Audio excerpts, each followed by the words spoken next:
Hello मित्रों, तो आज ब्लॉग में तमारू मित्रों स्वागत है। तो मैं मित्रों करना सा गवार भेगो मजूर है એટલે मित्रों भेगो करना सा गवार आखा खेतरनो मित्रों गवार पड़्यो है। एक फेरो लाख्यो है ने हवे बीजो फेरो माड्यो है। गवार भेगो थई गयो એટલે मित्रों अमे जोड़ियो पलाऊ सवार पड़ी रही है। मित्रों हाजे पलाऊ जोड़ियो तू सांजे वीडियो बनावવાનો नतो मेळ्यो એટલે मित्रों अत्यारनो वीडियो बनाव्यो छे वहेलो सवारनो।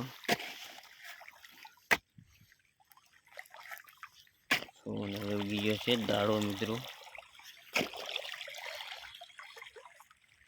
आखी रातना मित्रों पलाऊ हाकरा छे ने हवे दिवस दाड़ो उगी गयो है। हवे आवी गया आपणे कटर हाकवा।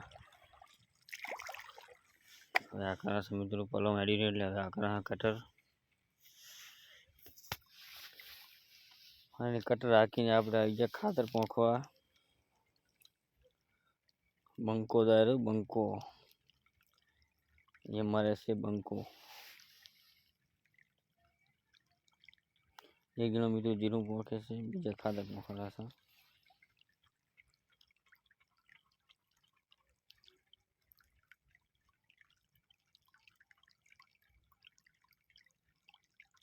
जो मित्रों बंको दायरो उडे उडे बंको आ बंको उडे ही बंको है। फाइनली जीरो बीरू पोंखीने हवे मित्रों पारी पण बनती जई छे। नेक लाखवानी बाकी है।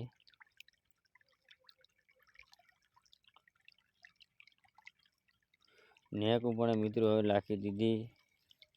हवे खाली पानी चालू करवानुं छे।